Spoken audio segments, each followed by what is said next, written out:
coming out. My name is Katie O'Donnell, and I'm an event staffer here at Politics and Prose Bookstore, where we now host in-person and virtual events, along with partnered and supported events, trips, and classes.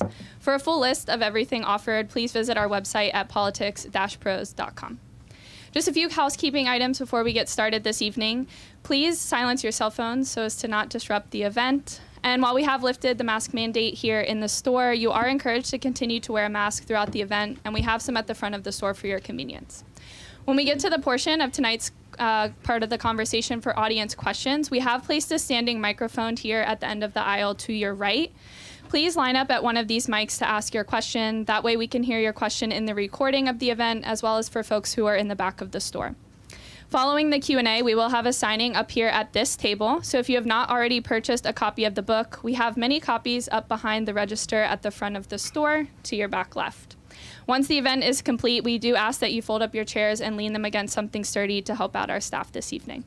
So without further ado, it is my immense pleasure to welcome Mehdi Hasan, celebrating the release of Win Every Argument, The Art of Debating, Persuading, and Public Speaking. Win Every Argument shows how anyone can communicate with confidence, rise above the tit-for-tats on social media, and triumph in a successful and productive debate in the real world. Whether you are making a presentation at work or debating current political issues with a friend, Mehdi Hasan will teach you how to sharpen your speaking skills and make the winning case. Mehdi Hasan is an award-winning British-American journalist. He will, right? And he is the host of the Mehdi Hasan Show on MSNBC and NBC's streaming channel Peacock. Hasan is a former columnist and podcaster at The Intercept and a former presenter on Al Jazeera English, and his op-eds have also appeared in the New York Times and the Washington Post. Hasan will be in conversation this evening with Jen Psaki, who has been called one of the best press secretaries. I'm going to restart because this deserves its own one. One of the best press secretaries ever. A fitting accolade. Yes. A fitting accolade given that her tenure as the White House press secretary covered one of the most complex periods in modern presidential history.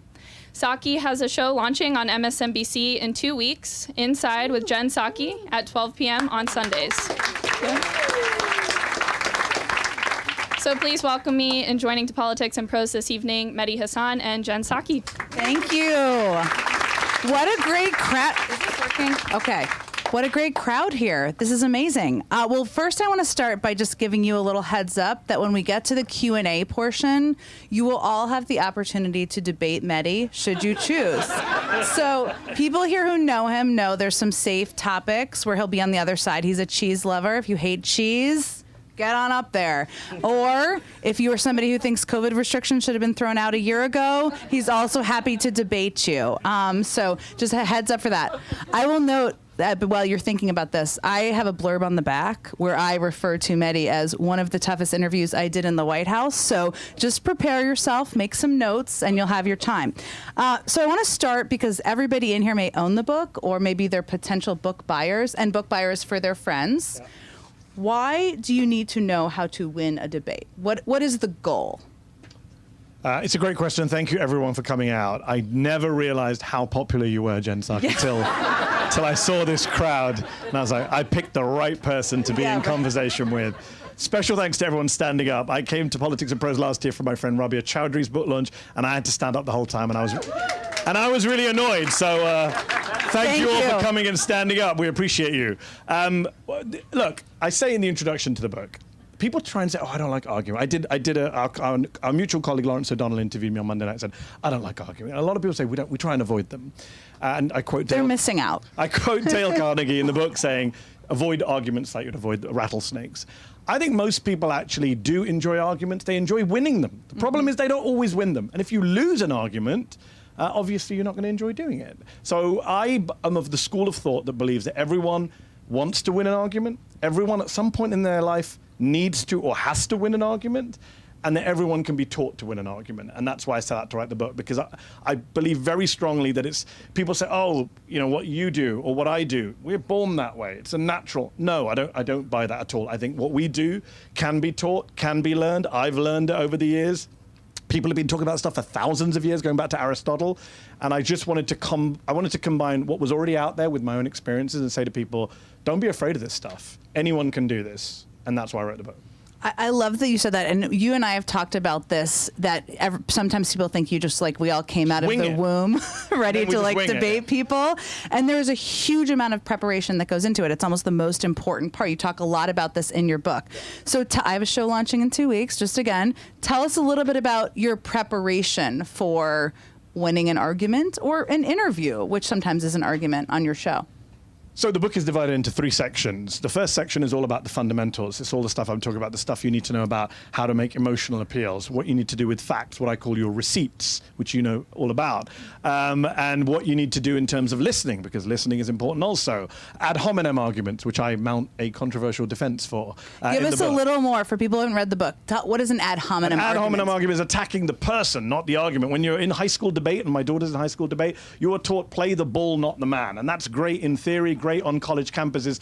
In real life, we all know you have to play the man and the ball, right? That is just, and I make the point because one of the main ways you win an argument is by asserting your credibility and diminishing your opponents. Aristotle called it ethos, one of the 3 pillars of an argument. And therefore, when people say, well, you should just leave the person alone, just address the argument, that's nonsense. And I give examples in the book. If somebody has a history of lying, you should point that out. You don't trust that person. That's an ad hominem argument. If somebody is paid by the fossil fuel industry to deny climate change, you should point that out, that there's a conflict of interest there, and so on. So in the first third of the book, I point out all these kind of fundamentals. In the middle third, I have fun. It's the spicier section, some trips. Don't tricks, skip to the middle. The beginning is good too. Tricks, techniques, things to get you out of a hole, things to kind of corner or knock off your adversary off balance. And then the third section is what I call, what some people might call, WBD. It's kind of worthy but dull. It's practice, preparation, how to build confidence. You're like, oh, that stuff. Oh, that sounds like homework. There's actually a chapter on homework. But it's probably the most important third of the book, because I couldn't do what I do and you wouldn't be able to do what you do unless you put in those hours and that effort.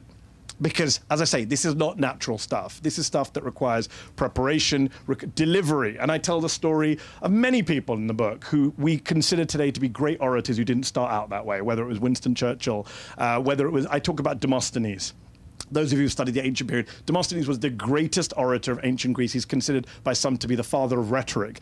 Demosthenes could not give a speech in his 20s. He embarrassed himself in public in court. He had a stutter and a stammer. He was short of breath. He built himself an underground Batman-style cave, which he retreated into. He even shaved off half his head, so he would be too embarrassed to come out of the cave.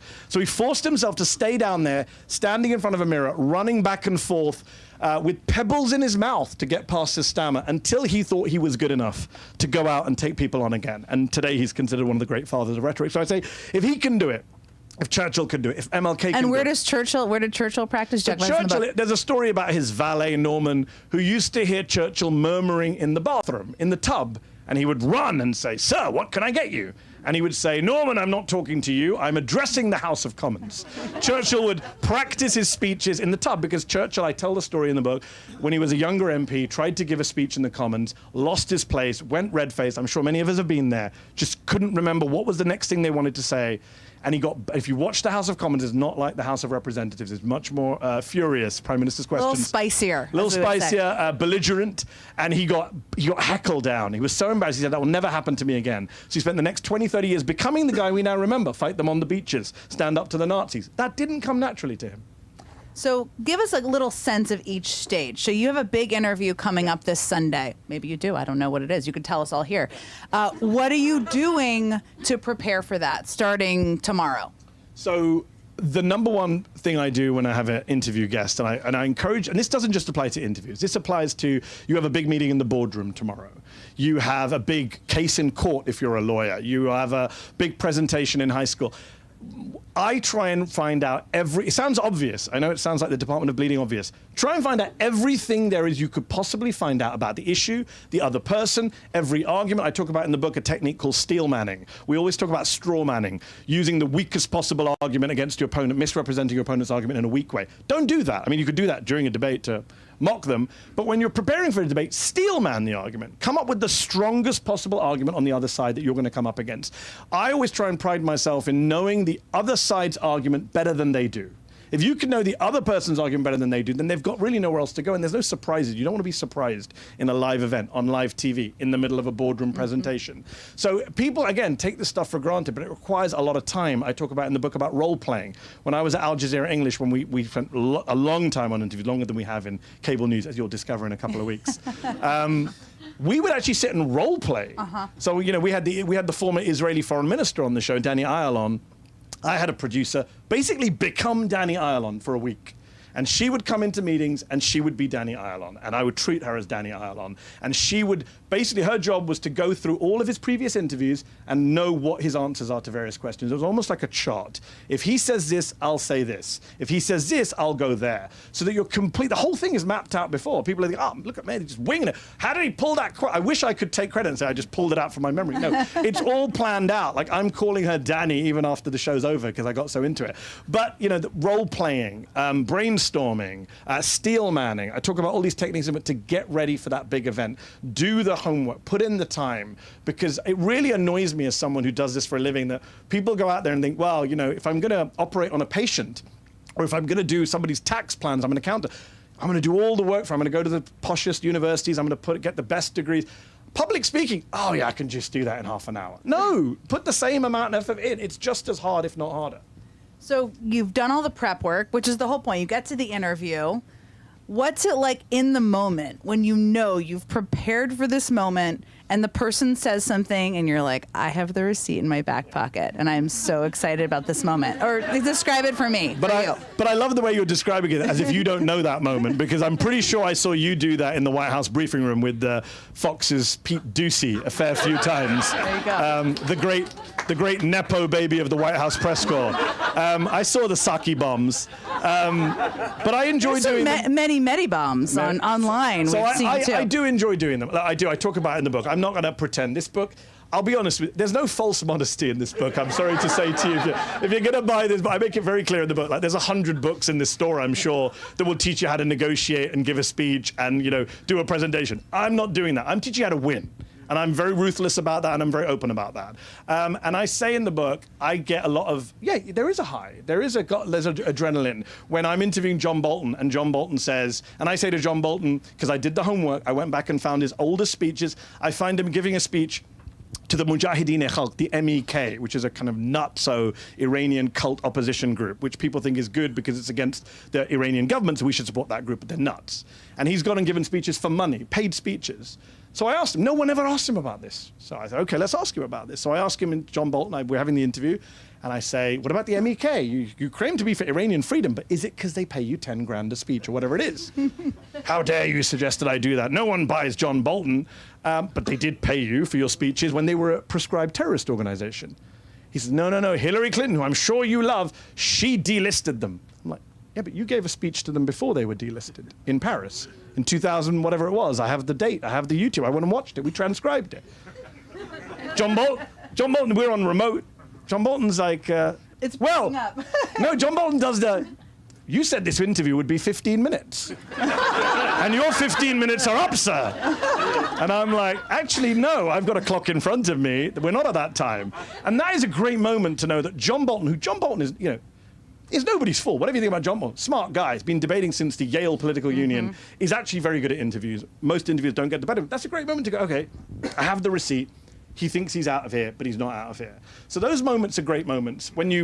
I talk about in the book, you know gotcha questions. As a former press, I'm sure you've accused others of using gotcha questions. It's a classic move from politicians. Oh, that's a gotcha question. Nothing wrong with a gotcha question. That's good. I'm trying to get you. I'm holding you to account, right? I love the way people run away. Yeah, I'm trying to get you. I make no apologies for that, right? Holding someone to account, catching them out. Fine. If you're inconsistent, if you're dishonest, I'm going to call you out. General Michael Flynn. Before he went kind of full QAnon-esque and had the shortest national security advisor career in American history, he came on my show. He was still a Trump proxy at that time in the 2016 race. And we had discovered that during the Obama administration, when were you in the Obama administration? Till the end. So in the end of the Obama, he was the head of the DIA, Defense Intelligence, perhaps Barack Obama's worst decision, many decisions, but he made Michael Flynn head of the Defense Intelligence Agency. Flynn went in front of Congress, and we found a quote from a transcript where he talked about how Iran's nuclear program wasn't a threat, or some such formulation. So I decided to read those words out to him. I talk about it in the book. A way to kind of disarm your opponent is present them with their own words without telling them They're their words. People think that's below the belt. Why is it below the belt? It's your words. It's not my job to remember that they're your words. It's your job. So we read out the quote. I said, he spent the whole show saying, Iran, we must, but, hawkish position. I said, do you agree with people who say that Iran's nuclear program is not No, I don't agree with that. I don't agree with that at all. But those are your words. Those are moments. Some people, they go cheer at football games.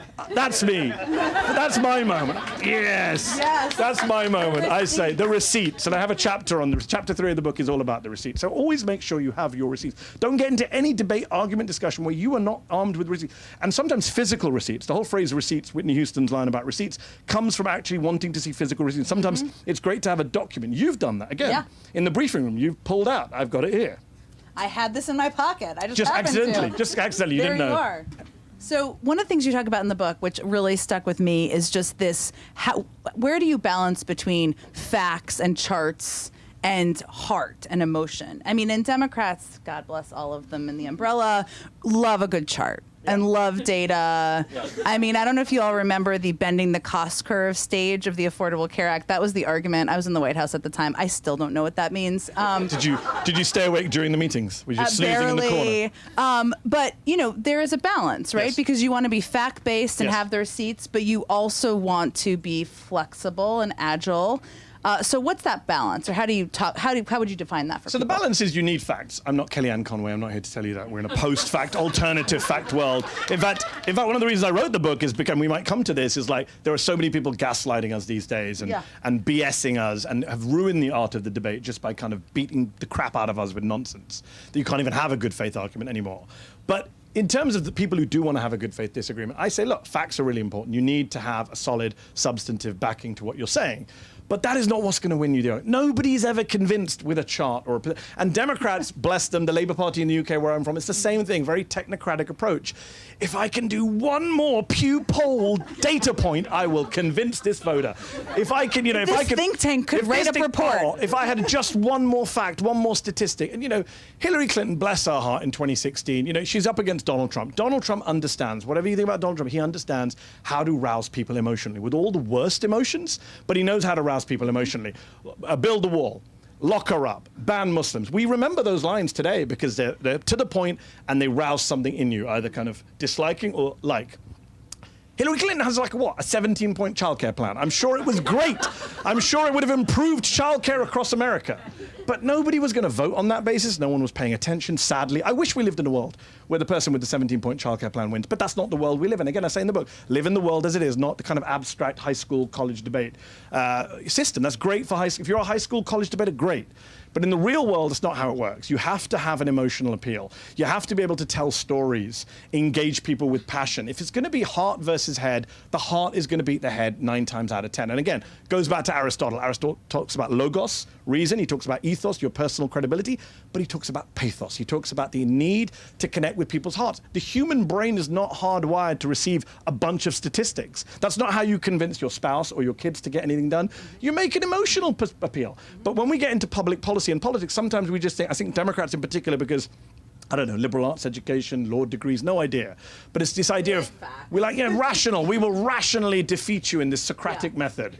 And unfortunately, that's not how Americans are or most people around the world are. They want to be inspired, enthused. They want to see righteous anger.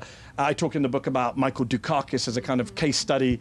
You remember 1988? Yeah, there's a bunch of good debate. Well, you talk about them in the book. A bunch of good debate exampple where they prepped for weeks, probably, and they just sort of... Yeah, I mean, the moment. I give a lot of examples of the book, not just from my own career, but of, American presidential debates, ancient Greece, good practice and bad practice. And bad practice, 1988, Michael Dukakis is up against George Bush Sr. The debate begins in LA, Bernard Shaw, CNN, first question, because Michael Dukakis is anti the death penalty. He's getting hit hard as being soft on crime. Those of you who are old enough to remember, I won't see which ones of you I think are old enough to remember. And Dukakis is asked, what would you do if Kitty Dukakis, his wife, was raped and murdered? Would you still not support the death penalty? Dukakis gives a 3-minute answer, and I transcribe it in the book. If you have the audiobook, you can listen to the clip. 3-minute answer where he talks about Massachusetts crime rates. He talks about DEA law enforcement. He talks about planning a drug summit for the Southern Hemisphere. He talks about everything except the fact that the guy just said his wife might have been brutally murdered. People want to hear from their commander-in-chief. What is his reaction? his gut reaction to somebody saying his wife has been brutally murdered. And he didn't do it. He was cold, he was emotionless, he was flat, and he absolutely got destroyed. His own campaign manager said, I knew we had lost that night. And that is a problem. The Democrats do that far too often. And interestingly, Hillary Clinton, someone else who was accused of being cold, etc., some of that was misogynistic, some of that was true. But you remember that she beat Barack Obama in New Hampshire shortly after what? After kind of crying. And people saying, wow, she engaged with voters at a I think it was a restaurant. And I don't think that was a coincidence. I don't think it's a coincidence that of the 6 Democrats in presidential elections in the 21st century, the 3 who lost were Al Gore, John Kerry, and Hillary Clinton. I don't think that's a coincidence. All great people, smart people, not the most inspiring of orators. And then you have Barack Obama in a different league. And Joe Biden, who, bless him, is not the greatest of orators, but he's authentic. People think when he speaks, he's saying what he means. He's not talking off talking points or a teleprompter. So I do think that, I know correlation is not causation, but I do think that there is a link there when it comes to the emotional appeal. So how do you think the art of winning an argument or a debate has changed since Trump came on the political scene? It's awful. I mean, I say this as someone who loves doing this, who enjoys having people on my show. People think, oh, you just want to, you're about to launch a show, right? You want to have a bunch of interesting, eclectic, diverse guests. That's what we want to do. I love having different voices. I hate soggy consensus. I hate having discussions where everyone agrees, right? That's not how I was raised. I talk about it in the book. I come from a very disputatious household. It explains a lot, I know. So I love having people who are going to push back against me, disagree with me, and then have that good faith. I can't really do that anymore, because I want to have conservatives on the show. The only conservatives you're going to get are kind of the never-Trumpers that you see on MSNBC already. You're not, because I have a hygiene rule that I don't want to have election deniers on the show. I don't want to have climate change deniers on the show, because I'm up for arguing, but I'm not going to argue with people who don't accept reality. That's a point. There's no point arguing in that sense. So, but it limits me, right? I'm limited, and I don't know how long I can stick to that rule as we approach 2024, because if the entire modern Republican Party is now election deniers, does that mean we say we have no one from that party on the show? That's a hard choice to make as a journalist in a two-party system. It's a real dilemma, which we struggle with, my team and I, every day. But, they have ruined, to go back to your question, these people, a lot of these people come on TV and they try and steamroll you, and I do a chapter in the book on it. It's called Beware the Gish Galloper. And I talk about this technique called the Gish Gallop, if you can call it a technique. And it comes from an evolutionist called creationist called Dwayne Gish, who used to debate evolutionists. I don't know if any of you have been on YouTube and watched kind of the number of debates that are out there on evolution, fact or fiction, between a creationist and an evolutionary about it. And the scientist always loses, because the scientist turns up and does, hey, I've got one more statistic. I have 20 charts. I have a peer-reviewed study. And the other person is inspiring and funny and telling anecdotes. And Gish was a master of this. He was very engaging, very funny. And he would absolutely bombard whoever he was up against, relentless chain of cherry-pick statistics, quotes out of context, misrepresented studies, but he would throw so many in such a fast space of time that the scientists couldn't respond to all of them. And the neutral third party in the audience might say, well, the scientist is not responding to all of them. Maybe there's some truth in what he's saying. And that's the whole point of that technique. And Donald Trump has mastered the Gish Gallop, maybe knowingly or unknowingly, has mastered the idea that you get overwhelmed with BS. Steve Bannon famously said, our opponents are not the media, are not the Democrats, they're the media. And the way to deal with the media is to flood the zone with shit. And that is what they've done. They've flooded it with excrement. Because for a while it was, let's fact check everything he said. There was a debate about whether he was going to be shown, whether his tweets should be shown. But you can't fact check. That's the problem. You see Daniel Dale, who we both know, who's now the CNN fact checker, probably the best fact checker in America. Like, there's a moment in 2020 when he comes on Don Lemon's show, and I talk about it in the book, and he just runs out of breath because he does 2 minutes of, and this was false, and this was false, and this was false. But you can't do that every day. And if you remember the first presidential debate in 2020, which I'm sure you do, Biden versus Trump, Chris Wallace, who's a pretty good interviewer, can't control Donald Trump. Donald Trump, I talk about in the book, he goes through 2 minutes of just nonsensical claims, one after another. He tells a lie every 9 seconds in that 2-minute period. There's no scenario in which Joe Biden, Chris Wallace, the entire White House press corps could come on stage. I would not be able to say, let's go through each. You just don't have the time. So I talk about that in the book. What do you do when you have these people like Giuliani and Kellyanne Conway and Donald Trump and others, and the original Dwayne Gish, who's passed away, pushing this, just overwhelming you with nonsense? I'm sure you've come across that in daily life. You've had people just completely, like, where do I begin with all the nonsense I just heard? So I talk about in the book, there's a 3-part strategy, and I love the number 3. Everything is in 3. I have a chapter on why you should always do everything in 3s. I do everything in 3s, to my friends and family's great frustration.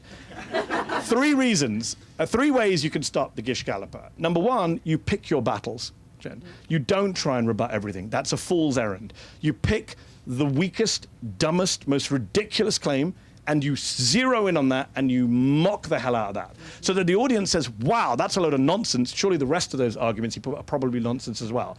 Number two, you don't budge. In our industry, and I can say our industry. I've been there 6 months. I'm in. You're in. Too many interviewers, and I've said this openly, move on too quickly, and it's not always their fault. We live in a very time-poor environment. You're gonna have to go to break very soon. There's always an ad break coming up.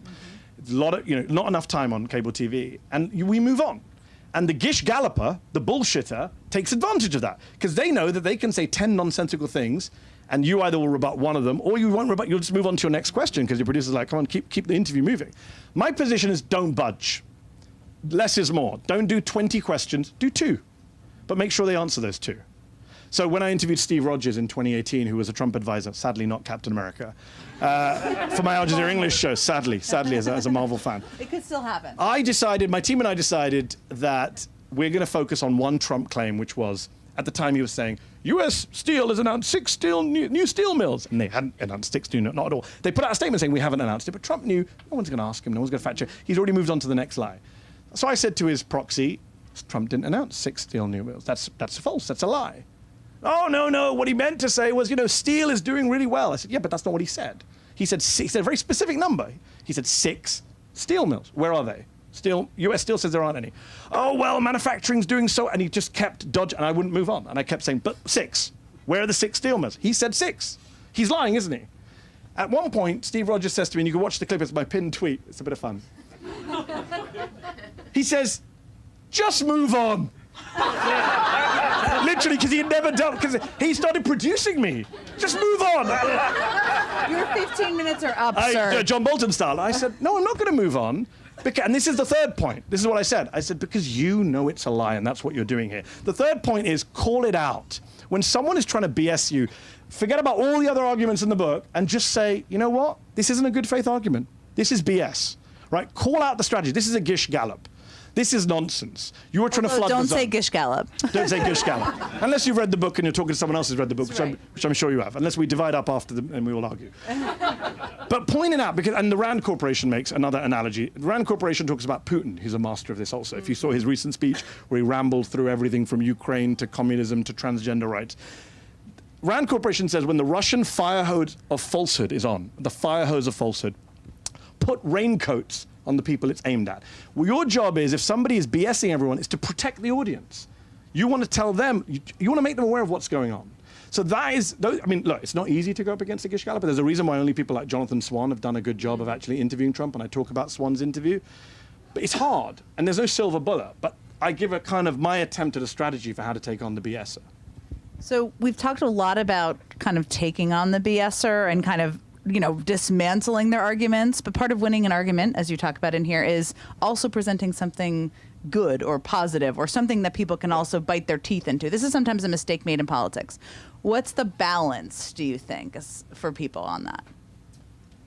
In terms of what positive, negative, or I mean, like pro, anti? How much is it taking apart your opponent versus presenting an alternative? No, agree. So again, I would say context matters hugely. So it depends where you are. Are you in a formal debate in a university auditorium? Are you the evolutionist versus the creationist? Are you on cable news for a 5-minute hit? Are you in a courtroom trying to persuade a jury? Are you in a presidential debate speaking to the audience at home? I think you have to vary. I talk a lot in the book about flexibility. People kind of become very rigid. There is no one style, no right answer. You have to decide. I even talk about in the book, you have to vary your volume based on, if I was talking to if it was just you, me, and 2 other people in a room, we would be having a very different conversation to this conversation. If we were on TV right now, we might be having a different tone. So your tone, your volume, your delivery, all of that matters. And yes, substance matters too. You need to know who your audience is. Is it an audience who are kind of hostile to you? Then you need to tailor your message in that case. You need to say stuff that might appeal to them, that might surprise them, because they come with a kind of, well, Mehdi, I don't like him, that MSNBC. What are you going to say to try and kind of catch them off guard and pleasantly surprise them? If it's an audience of everyone you agree with, do you want to challenge their priors? Do you want to upset the conventional wisdom and say something provocative that makes them think? So it really depends where you are. But yes, to take your wider point, I talk about it in the book, especially in the final chapter about the grand finale, is you have to leave people with something substantive that they can take away. And it doesn't have to be a fact or figure. It can be a feeling. right? There's a famous phrase in debating circles that people won't remember what you said, but they'll remember how you made them feel. And that is so important. Sometimes you watch people give a delivery, an argument on TV, a speech, whatever it is, and it kind of dribbles off at the end. It's kind of like, oh, no, I'm done. Thank you very much for your time. Don't do that. That's madness. This is your moment. The end is the moment to really send them away with food for thought, inspired, maybe a call to arms. What should you be doing after this? So I definitely believe in more positive than negative, get people inspired. When I talk about emotion, Trump does all the negative emotions. He inspires people with kind of loathing of foreigners and anger and paranoia. Yeah, but there's light. Inspire them with light, with hope. I'm all for that. But obviously, if it's some guy or some person who's, you know, some bad faith person or some person who's trying to kind of trick people, yeah, you know, use the spicy sections. Get spicy in the middle, the spicy middle. So I know your wife is here. I've never met her. Okay, we're gonna call her out now. What you write in your book about how she actually wins arguments. For those of you who don't know Mehdi, you can see how he would win arguments here, because I was like, I've been up since 4 a.m. I need a cup of coffee just to make sure I can keep up with Mehdi. So, but your wife wins arguments. So how does she win arguments? What's her tactics? Well, first of all, she's much smarter than me, so brain power matters, intellect matters. But I would say, look, I'll say one thing here. Let me use my wife's example to make a wider point. A lot of people have been snarking about the title of the book, right? Preet last night in New York made this point about, should you win? A lot of people on Twitter and other places like, philosophical, should you win every argument?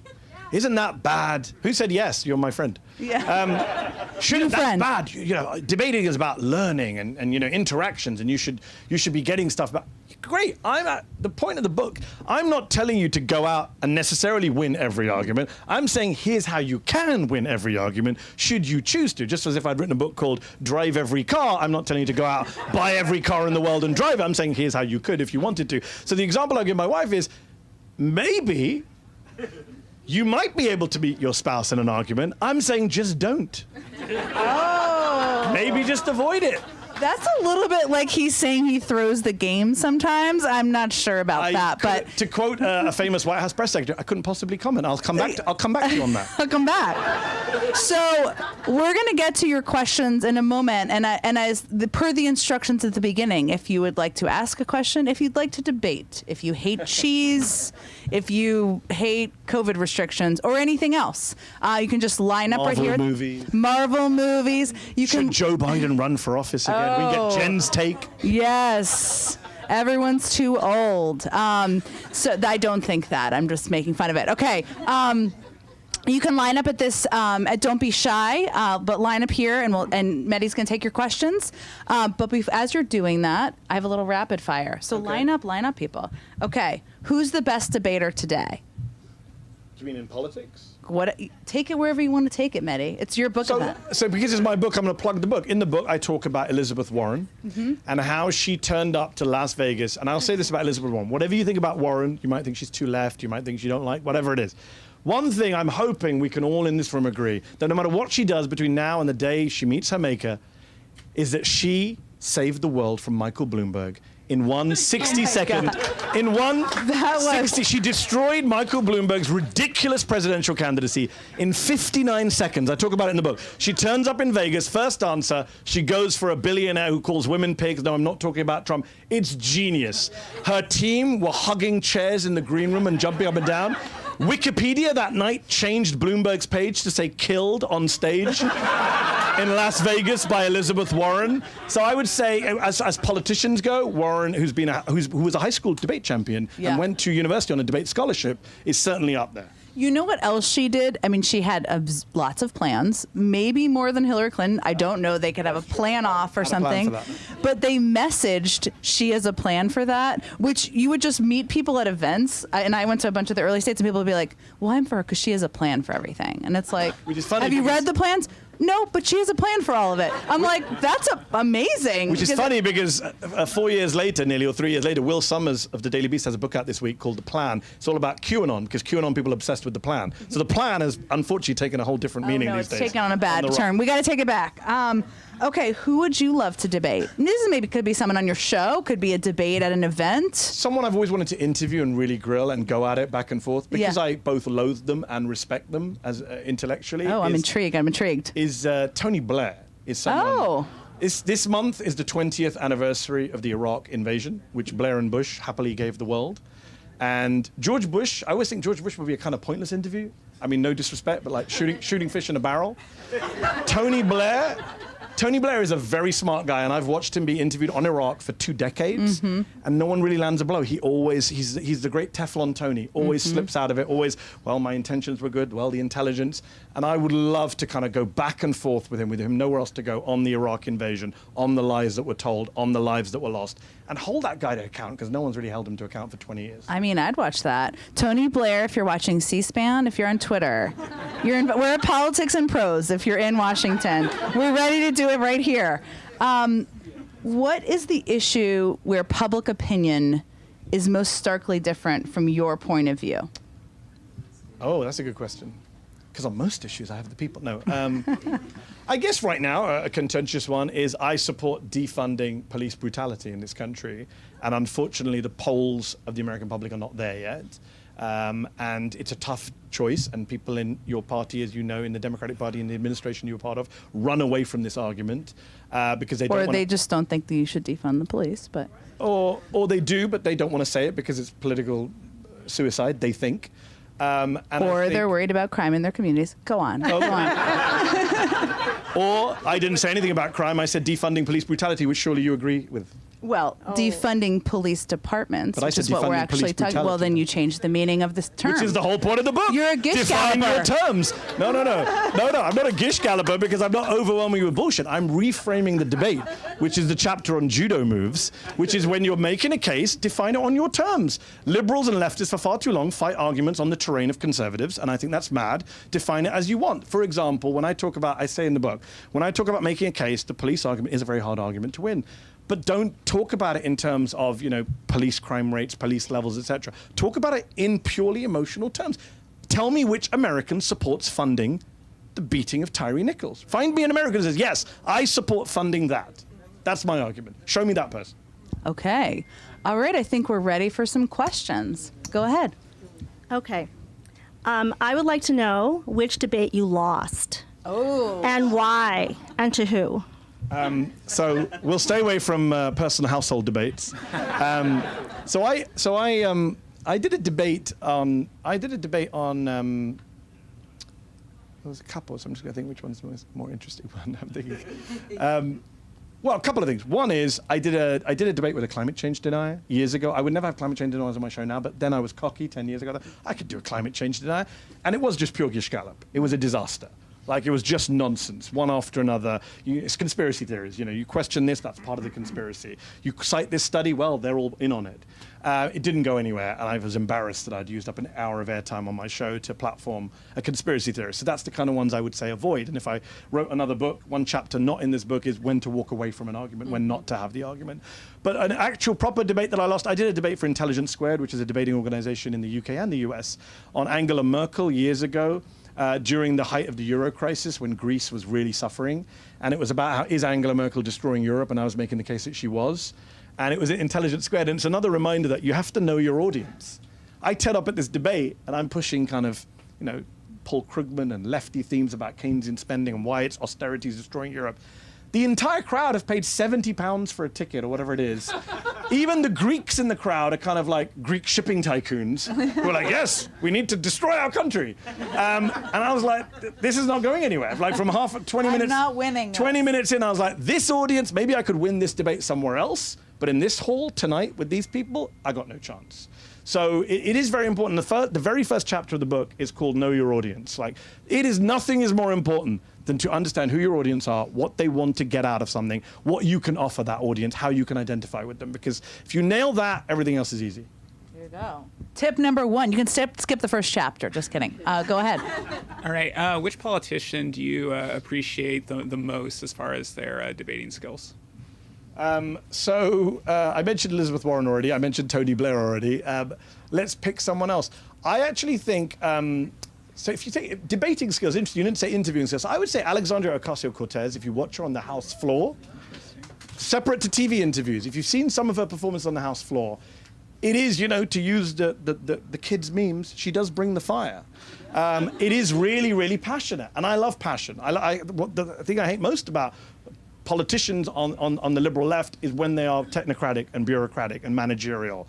And if you've seen some of her recent speeches, including her speech, if you want to YouTube it, her speech on the day Republicans voted to remove Ilhan Omar from the Foreign Affairs Committee was a stunning piece of oratory. And you watch it and you feel something. That for me is how you, as I say, that's the emotional appeal. That's going to beat any kind of technical argument about, well, you didn't remove Matt Gaetz or you didn't know that. What she came up with in terms of bigotry and standing together with marginalized communities was a very powerful and kind of got your skin on edge. That's a good one. You've given everyone homework. It's good. It's good. Okay, more homework to come. List. Go ahead. Yeah, watching YouTube. That's what I do in my spare Hey, time. Mehdi. So first of all, I've been a fan of yours for a while, so it's an honor for me to be here. Thank you very much. And so, one pattern I've noticed across your career is you, on several occasions, you interviewed Noam Chomsky, who's a legendary professor, and on multiple occasions, you've referenced his most famous book, Manufacturing Consent, on how the media likes to manufacture consent for an uninformed American public to get them to,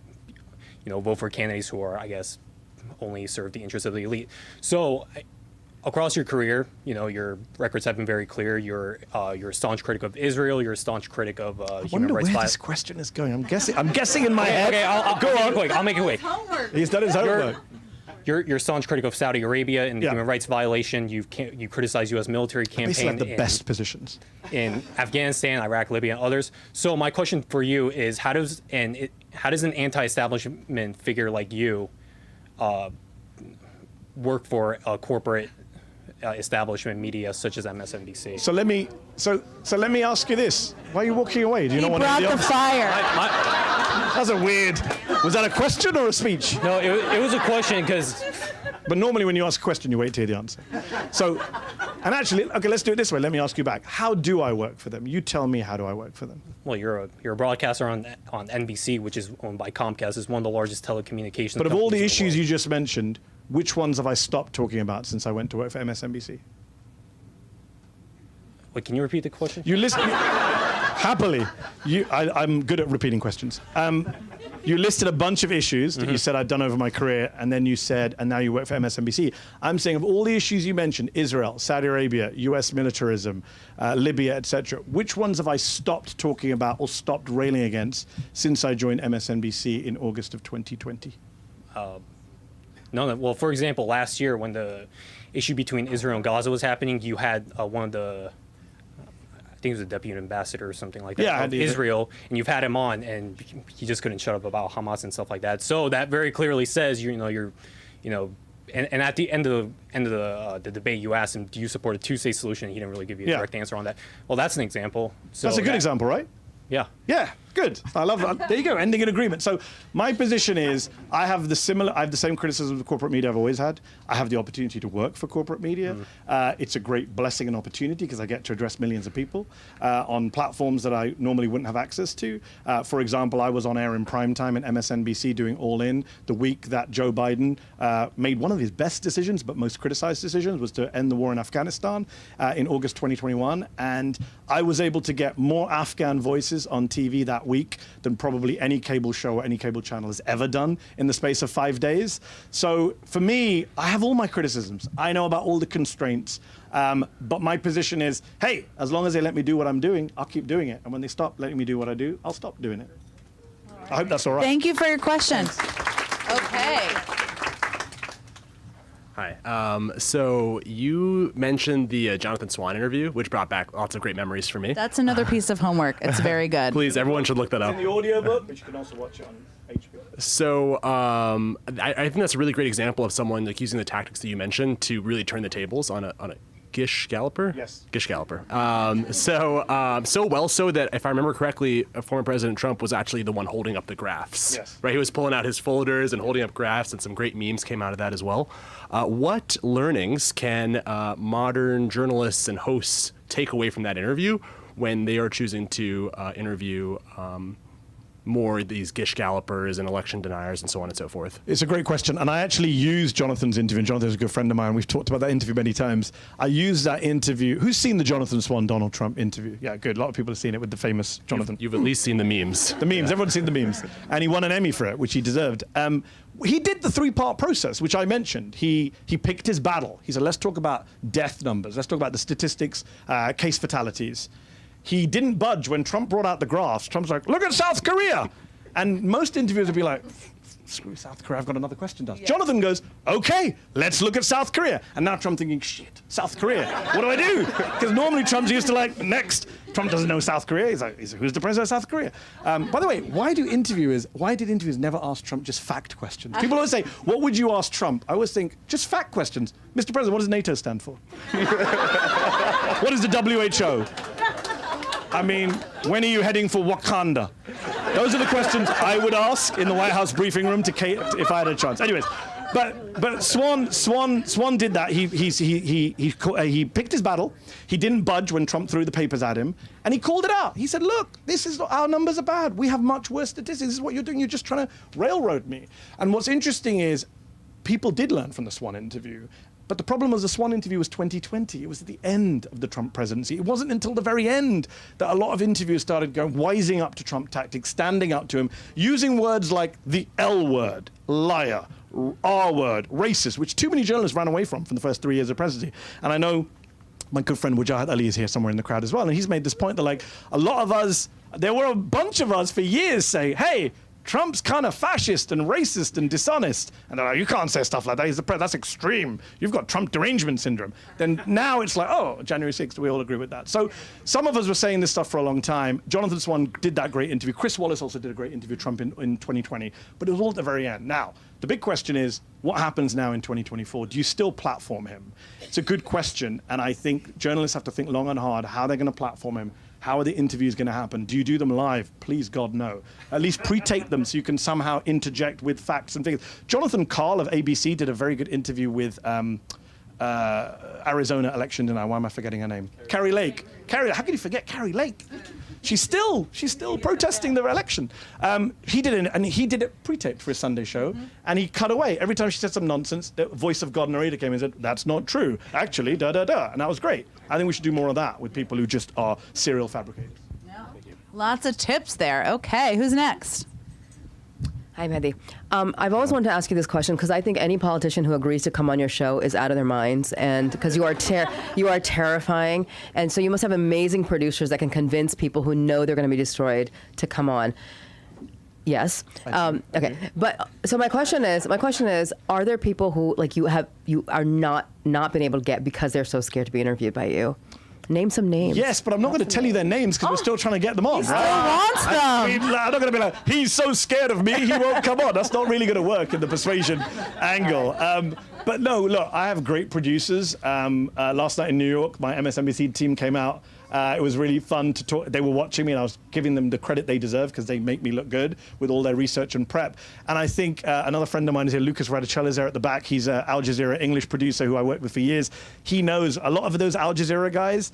They got their ears chewed off by guests. Like, there's a guy called Ryan Coles, who I mentioned in the book, who used to be here now in London. He was the guest booker.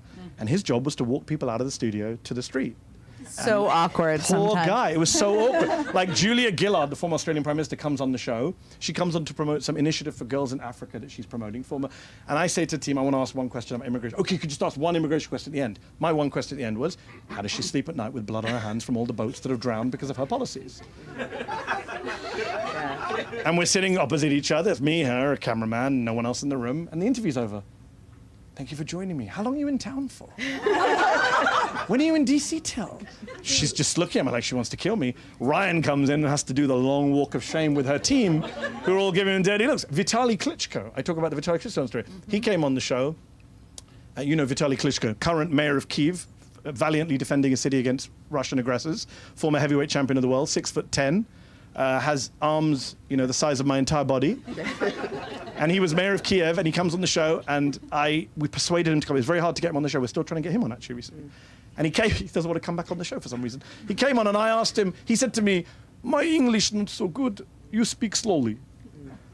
Sorry, I can only do Ivan Drago. I can't do Vitaly Klitschko.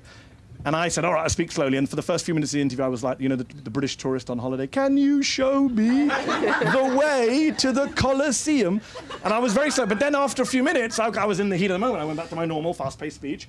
And he was getting annoyed, and I couldn't notice. And then I asked him, is he linked to the Ukrainian mafia, which was an accusation at the time. So the interview ends, and he's furious because I've spoken fast and I've accused him of being a criminal.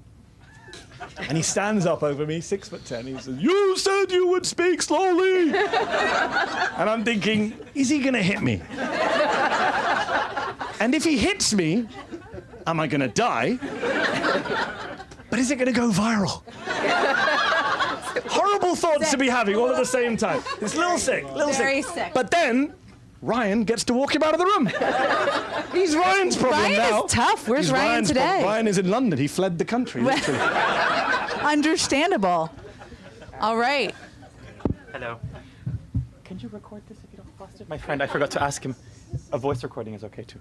Video is good too. I have a whole bit in the book about how when you're We speaking, can do film yourself. whatever you want. We'll Film count yourself down. speaking. Thank you so much. Huge fan of both of you, so thank you for looking at me direct in the eye. I feel that my heart is beginning to flutter. So let me get this I over don't with. ask whether it's from Jen or me, but yeah. Half and half split. Okay. What was that middle split? Love it. Thank you. So I had a question actually because my friend, another friend I invited to come, could not make it, but I'm asking this on her behalf as well because I was just having a conversation with her about this topic, and for her and I both, we feel that there are so many times when we host and possess such an expansive and variety in terms of our knowledge of topics that can be so extensive, however, not to such a degree that becomes a specialty. So perhaps this phrase known as a jack of all trades kind of thing. And we were kind of wrestling with this idea of how to argue, and I don't know if perhaps you address it in the book, but to the crowd tonight, how do you find yourself tackling an argument with someone who perhaps who can have more information on a topic that you do not find yourself to be? Masters in political science, this is kind of my life. Not that I never feel that I don't have enough information, but sometimes I'm arguing with someone who has views that perhaps I don't agree with, but because of the lack of information or research-based fact, I cannot carry on. And I want to because no one wants to lose. I do talk about that in the book a lot. Okay. It's a challenge for all of us. Jen's going to have it when her show launches. I have it right now when my show launches. When I was doing a nightly, until very recently, a nightly live show, an hour a night. And my mother, bless her, was watching it on YouTube in the UK, and she's like, I don't understand how you have time for, how do you prepare for all this? I said, I have a great team. She goes, how can you be on, I know you don't know all this stuff. She's my mum. She's my mum. She wanted me to be a doctor. She knows I don't know anything about COVID. What am I doing talking about medicine and public health? And every Asian child feels that not becoming a doctor. And it's really important. I talk about in the book, there's a whole chapter on doing your homework, and there's a whole chapter on preparation. And it's so important. I talk about in the book having to interview people like Steven Pinker, for example. Steven, huge intellect, huge, 100 times smarter than me, wrong on almost everything, but smart guy, right? And I have to debate with him. He comes on my show, and we prepare as much as we can. Paul Bremer, the example I give in the book is Paul Bremer. Some of you may remember Paul Bremer. He was the viceroy that George Bush sent to run Iraq. And again, my father's home country. Again, actually, whatever you think about Paul Bremer, smart guy. And he turns up to do an interview with me, an hour and 10 long interview on Iraq and his legacy in Iraq. This guy literally ran Iraq, right? I hadn't been to Iraq for 10 years at that point, 5 years. And this is years after. So what do? My team and I, we go through everything. We read his memoir. We read other people's memoirs who were in Iraq at the same time. We read all of the US Inspector General's reports on waste of money during the Iraq occupation. We go through all that stuff. We spend days preparing to the point where I've got a stack of papers, to the point where when the interview's over and he's sweating, I'm sweating. And he leans forward, and it's a great moment. He says, nice research. He looks at me, he goes, nice research. That is a great moment for someone like me who I define myself as a jack of all trades. I'm not a specialist on anything. I try and kind of keep interest in lots of interesting things. And that, again, the simple answer to that solution is you got to put in the work that you've got, and actually can help you. There is an advantage. There's a chapter in the book called Judo Moves, how you knock people off balance. If somebody comes thinking, I am the greatest authority on this subject, and you pull out 3 things they hadn't thought of, or 3 studies they hadn't noted, that immediately gives you an advantage in that position, and they'll have newfound respect for you, and the audience will have super respect for you. Thanks so much. More Psaki bombs on MSNBC, please. You got it. Thank you. All right. How much time do we have left? Just so I don't know who I'm asking. An authority. There's like a voice of God somewhere. Okay, great. Okay. I'm too long in mind. I'm going to be very short. I'm trying No. to I just want to make sure we get to as many people. Yeah, absolutely. Go ahead. Questions, quick answers. Yes, all right. Also a longtime admirer of both of you. Thanks for doing this.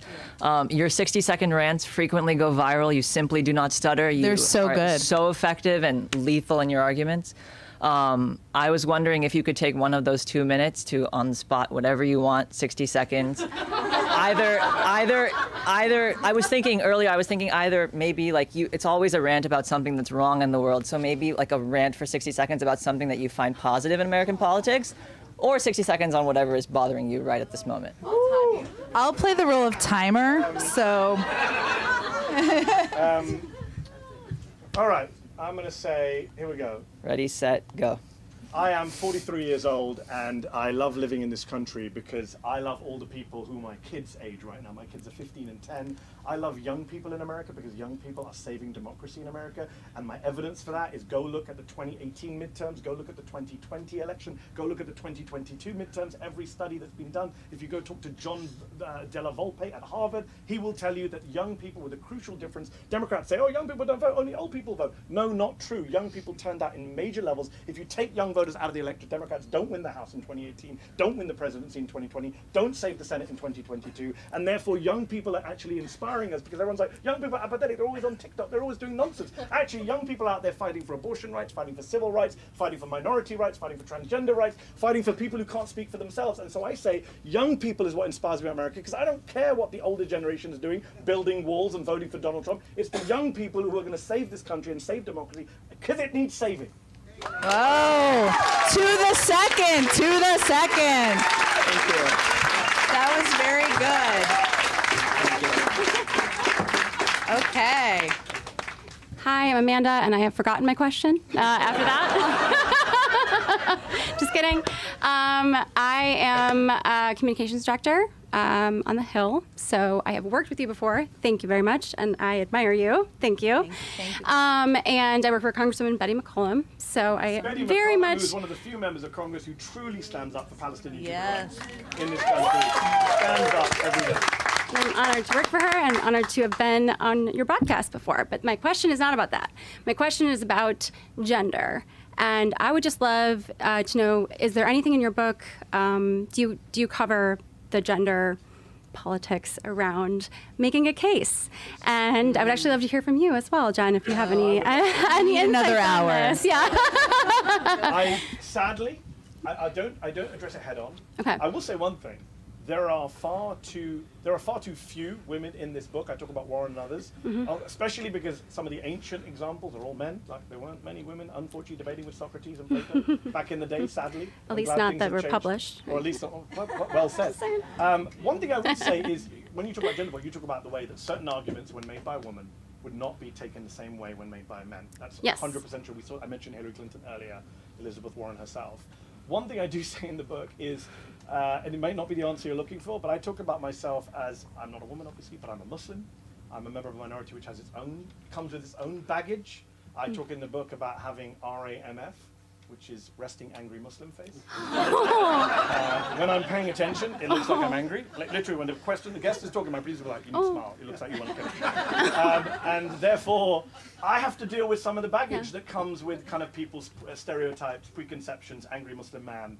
And one thing I say in the book is, and again, this is not a good answer. Jen's going to have a much more inspiring and hopeful answer to end with. I say, look, you just have to deal with it. You know what? If you're trying to win the argument in that moment, you're going to have to save the point scoring, the double standards, the hypocrisy for another day. You have to be flexible, you have to be nimble, you have to adapt to your situation, and you have to use it to your favor. I've done it in my own case, for example, when I'm in front of a conservative crowd that thinks this Muslim person doesn't like the West. I will go out of my way to talk about kind of the Western canon and the Magna Carta and our glorious Constitution, because that throws them off balance. They're not expecting the Muslim dude to say that. But you're right, there is a gender discourse, there is a minority discourse. Not everything in this book probably applies in that way. Maybe that's the sequel. I love that. It's such a good. Okay. Oh man. Here's what I would say, and I can only speak to my own experience with this. When I was working for President Barack Obama, I was the only female spokesperson in the press office, and I always felt, and these were many people who were my friends then, were my friends today, but I always felt like maybe I had to replicate who they were. Right? If their approaches were, I'm going to yell at reporters and I'm going to slam down the phone and then I'm going to brag about it, or I'm going to send like a F you, blah, curse laden email, and that's going to be how I am tough. And I always thought, that doesn't feel really like me. But if I'm going to be like them and be tough in this business, I have to be like that. It probably took me turning 40 to realize I don't have to be like that. And Mehdi talks about this as much as it's not about gender. It's about being your authentic self and your own authentic version of how to make those arguments. So to me, I would much rather not come out hot screaming expletives, but know I have the receipts in my back pocket and I'm just waiting like a bear for slaughter for somebody to walk into that. But it does. But I don't have to do it with like F-bombs, right? I don't have to do it by slamming my phone. The other thing I would tell you is that my own experience was also that not all women, but a lot of women, and certainly for me, you have to believe you can do it. And there is a confidence gap, right, of thinking. I mean, when I worked for Barack Obama and I became the spokesperson traveling with him on the 2012 campaign, I was like, how am I going to do this? There's no one else advising him. It's me. And it's like Robert Gibbs, who was the first press secretary, said to me, I can't do a Southern accent, but just like play along with that. Like, you just got to act like you belong there. And at a certain point, people will believe you. And that's true. It's pretty simple. But you weren't advising a president until you were. You weren't making an argument on television until you did it. And sometimes you just have to like do a little superhero fit, pose. I don't know if anybody watches Ted Lasso in this room, but I used to. Okay, you know the scene when and then I'll wrap but you know the scene when Rebecca, who is the female owner of the soccer team, is going to go in and talk to the male soccer players, and she does this like big thing where she's like a tree. I used to do that before the briefing because it's a psychological thing where you're saying to myself, I got this, so figure out what your thing is. Find your authentic argument. Doesn't have to be like other people, and then just fake it till you make it a little bit. Believe you can do it. Exactly. There you go. Thank you.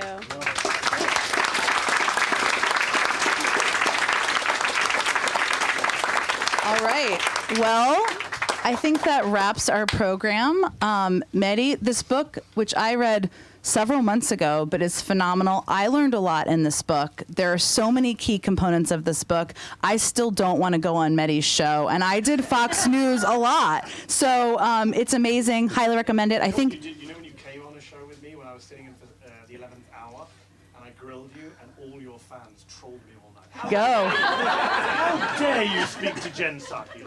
Brian Williams about so much more. Right. Anyway, I think you're going to sign some books, right? Okay, great. Well, thank you all for coming. This is an amazing crowd and turnout.